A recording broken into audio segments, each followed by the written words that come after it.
সকাল থেকে ইডি তৎপর, তার কারণ শিক্ষক নিয়োগ দুর্নীতি, এবং সেই শিক্ষক নিয়োগ দুর্নীতিতে এবার র্যাডারে আবার প্রসন্ন রায়। আবার বলছি এই একটাই কারণে, কারণ এর আগে এক কেন্দ্রীয় তদন্তকারী সংস্থা গ্রেপ্তার করেছিল প্রসন্ন রায়কে সিবিআই, এবং তার 1.5 বছরের মধ্যে সুপ্রিম কোর্টে জামিন, এবং তারপর এখন ইডির স্ক্যানারে, ইডির র্যাডারে প্রসন্ন রায়।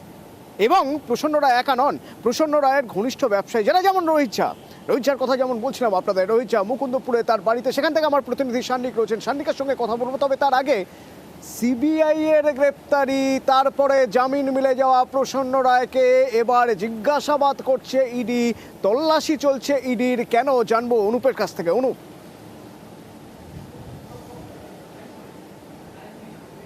তো সিবিআই গ্রেপ্তারের পরে 1.5 বছরের মধ্যে কিন্তু প্রসন্ন কুমার রায় তিনি জামিন পেয়ে যায় সুপ্রিম কোর্টে। এর পরবর্তী ক্ষেত্রে কিন্তু ইডির পক্ষ থেকে তাকে র্যাডারে রাখা হয়েছিল, এবং এখনও কিন্তু ইডির স্ক্যানারে এমনটাই বলা চলে।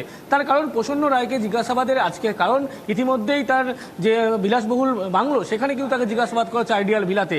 তার একটাই কারণ, প্রসন্ন রায় কিন্তু বেশ কিছু আর্থিক লেনদেন থেকে শুরু করে যখন তিনি জেলবন্দি ছিলেন তার একাধিক প্রপার্টি বিক্রি করা হয়েছিল, আরও যে সমস্ত সম্পত্তির পরিমাণ আছে নিউ টাউন বিভিন্ন এলাকায়, সেই প্রপার্টি কিন্তু বিক্রি করা ছক করা হয়েছিল। গোটা গতিবিধি তাকে নজর রাখা হচ্ছিল। শুধু তাই নয়, এছাড়া যে একাধিক লেনদেন হয়েছিল, প্রসন্ন কুমার রায়ের যে সমস্ত এই সম্পত্তির পরিমাণ, যে সম্পত্তি কোথা থেকে এসেছে, মতো মিডলম্যান হিসেবে তিনি কাজ করতেন। সমস্ত যে জেলা, সেই জেলা থেকে সরাসরি তার বিরুদ্ধে টাকা তোলার অভিযোগ ছিল, যে টাকা তোলার অভিযোগ ছিল চাকরি প্রার্থীদের থেকে। এই যে অভিযোগ, এবং সেই টাকায় কি ব্যবহার করা হয়েছিল, তার যে একাধিক যে কোম্পানির কথা বলা হচ্ছে, এই কোম্পানির মাধ্যমেই কালো টাকা সাদা করার প্রক্রিয়া হয়েছিল, এমনও কিছু তথ্য উঠে এসেছে। যে একাধিক বেনামি কোম্পানি খোলা হয়েছিল, একাধিক বেনামি সম্পত্তি কেনা হয়েছিল, তার পাশাপাশি কিন্তু 450-র বেশি কিন্তু সম্পত্তির কথা বলা হচ্ছে। এই সম্পত্তি কিন্তু একেবারে বিক্রি করা হয়েছিল মাঝে, এবং আরও বিক্রি করা ছক ছিল। এরই পরবর্তী ক্ষেত্রে ইডির পক্ষ থেকে কিন্তু আজকে এই তল্লাশি অভিযান, বিপুল অঙ্কে কিন্তু লেনদেন হয়েছে, ইডি এমনটাই স্পষ্ট, এবং সেই কারণে সেই তথ্য মিলেছিল। সেই তথ্য মেলার পরে কিন্তু ইতিমধ্যেই সেই সমস্ত আরও এভিডেন্স জোগাড় করার জন্য ইডির পক্ষ থেকে আজকে এই তল্লাশি অভিযান, এবং ইডি আধিকারিক তারা কিন্তু ইতিমধ্যেই এই তল্লাশি অভিযান করছে। পাশাপাশি তার যে আইডিয়াল ভিলা যে বাংলো, সেই বাংলোতে কিন্তু প্রসন্ন রায়কে জিজ্ঞাসাবাদ করছে, তার বয়ান লিপিবদ্ধ করতে চাইছে। কারণ গুরুত্বপূর্ণ একেবারে তার বিষয়, কারণ হচ্ছে প্রভাবশালী ব্যক্তির বিভিন্ন টাকা কিন্তু তার এই ব্যবসার মাধ্যমে খাটানো হয়েছিল। দুবাইয়ের মতো জায়গা হোটেল, পাশাপাশি ব্যাংকক থেকে শুরু করে বিভিন্ন জায়গা ভিন রাজ্যে হোটেল ছিল, এবং সেই হোটেলে কিন্তু সরাসরি মনে করা হচ্ছে এই যে নিয়োগ, সে প্রাথমিক শিক্ষক নিয়োগ যে দুর্নীতি, সেই টাকা কিন্তু সরাসরি সেই ব্যবসায় খাটানো হয়েছিল। এবং সেই কারণেই কিন্তু একেবারে ইডির স্ক্যানারে তিনি, এবং কোন কোন ব্যক্তি তার থেকে লাভবান হয়েছেন, বা যখন তিনি জেলবন্দি ছিলেন কারা সেই সমস্ত সম্পত্তি বিক্রি করেছিলেন, যেহেতু একাধিক মামলা চলছিল তার বিরুদ্ধে, সিবিআই গ্রেপ্তার করেছিল। এই যখন আর্থিক লেনদেনের বিষয় একেবারে প্রকাশ্য সামনে আসে, তারপরেই কিন্তু ইডির পক্ষ থেকে এই আজকে তল্লাশি, পাশাপাশি জিজ্ঞাসাবাদ প্রক্রিয়া কিন্তু ইডির পক্ষ থেকে করা হচ্ছে। আজকে জিজ্ঞাসাবাদ থেকে কি মিলবে আমাদের নজর থাকবে। এখনো তল্লাশি চলছে, যেমন তল্লাশি চলছে মুকুন্দপুরে। রোহিত ঝা, প্রসন্ন রায় ঘনিষ্ঠ রোহিত ঝা পরিবহন ব্যবসায়ী বলে পরিচিত, সেখান থেকে রয়েছেন আমার প্রতিনিধি সান্নিক। রোহিত ঝার ডিটেল জানতে চাইব, রোহিত ঝার বাড়িতে ইডির তল্লাশি কেন?